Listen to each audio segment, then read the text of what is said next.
In Part 1, we talked about the basics of creating a pivot table. In this video, we're going to take a look at 3 more features called report filters, slicers, and pivot charts. Right now, this pivot table is showing us the regional sales totals for all the salespeople in our worksheet. However, I'd like to try removing certain people so we can see how their sales are impacting their regions. We can do this by adding a report filter, which can be used to narrow down the data in your pivot table. First, drag the salesperson field to the filters area. Then look to your pivot table and click the filter that's been added to the upper right corner. Next, check the option that says Select Multiple Items. Now we can check or uncheck the salespeople above, depending on who we want to include. I'm going to remove Michael Brennan, Richard Dumlau, and Shannon Thompson. When you're ready, click OK, and the filter will be applied. In this case, that means the totals have changed, and 2 of the regions have also been filtered out based on the people that we unchecked. If you like the way filters work, you might want to try adding a slicer next. Slicers make filtering even faster and easier by giving you access to the filters in their own separate pane.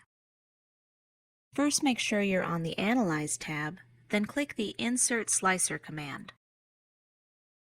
A dialog box will appear where you can check the filter you want.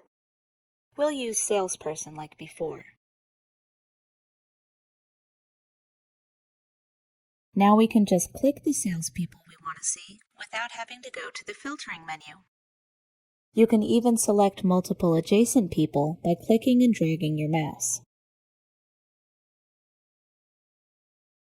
To select more than one non-adjacent item, hold Control on your keyboard while you click. As you can see, the pivot table changes each time to reflect the data you've selected. The last thing I'd like to show you is a neat feature called pivot charts. Pivot charts are basically the same as regular charts, except they show whatever is in your pivot table.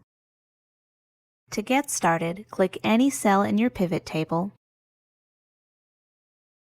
then go to the Insert tab, and click the Pivot Chart command. A dialog box will appear where you can select the chart type you want, then go ahead and click OK. Now any changes you make to the pivot table will show up in the pivot chart as well. For example, let's see what happens when we move these fields around a bit, so we can view each person's monthly sales data.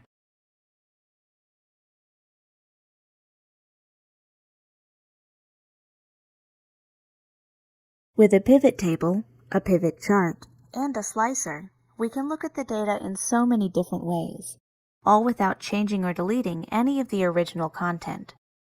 It's a great way to find whatever information you're looking for, or you can just experiment to see if you discover something new.